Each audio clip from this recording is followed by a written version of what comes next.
Have you ever wondered about the perils that lurk in the international shipping lanes, particularly in areas of conflict such as the Red Sea? Picture this. It's early morning, December 15th, Sana'a time. The motor vessel MSC Alanya, a Liberian-flagged vessel, is making its way north through the southern part of the Red Sea. Suddenly it's contacted by Houthi forces, who threaten to attack the vessel and direct it to turn around. Despite the threat, the Alanya continues on its journey north, keeping in direct communication with US forces, even though no US ships are in the area. Fast forward to around 9 in the morning. A drone, launched from Houthi-held territory, strikes the Liberian-flagged motor vessel Al Jazra. The vessel immediately sends out a mayday signal, reporting a fire on board. The crew, however, manages to extinguish the fire and determines that no further assistance is needed. Later that day, around 1 in the afternoon, Houthi forces launched 2 ballistic missiles towards the international shipping lanes in the Bab el-Mandeb Strait.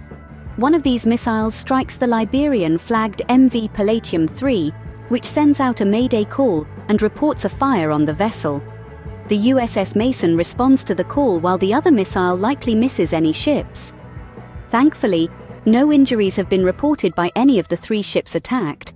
However, this latest round of attacks is not just a series of isolated incidents. It's part of a larger pattern of increasing maritime hostilities, a growing threat to international shipping. With the stakes so high, the world watches with bated breath as international shipping navigates through these troubled waters.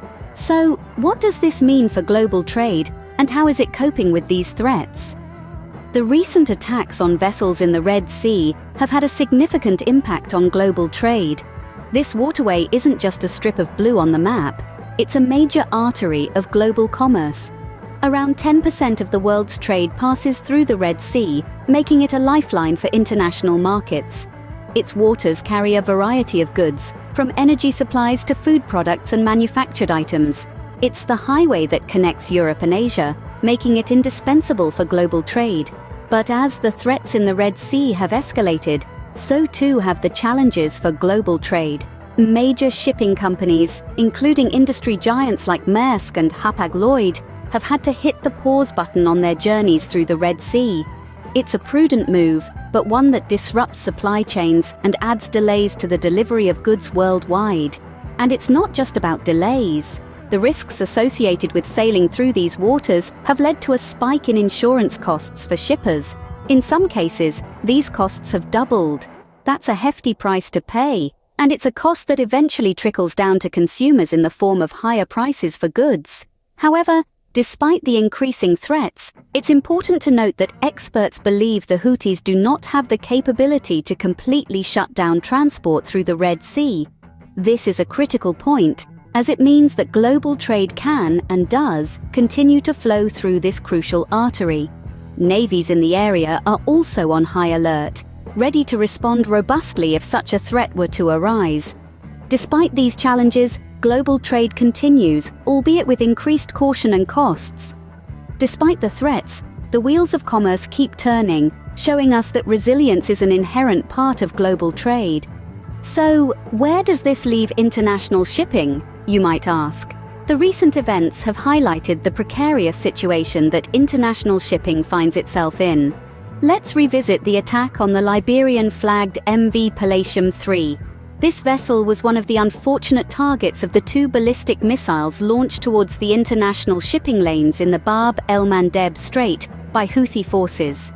While the second missile is believed to have missed any ships, the MV Palladium 3 wasn't as lucky. It was struck, leading to a mayday call and reports of a fire on board. Thankfully, no injuries have been reported by any of the 3 ships attacked. But let's not overlook the significance of this. These aren't isolated incidents. They form part of a pattern of attacks that pose a great risk to international shipping, a risk that's been amplified by the actions of the Houthi forces. The world watches and waits, as the safety of these essential trade arteries teeters on a razor's edge. As the world grapples with these threats, the safety of international shipping continues to hang in the balance.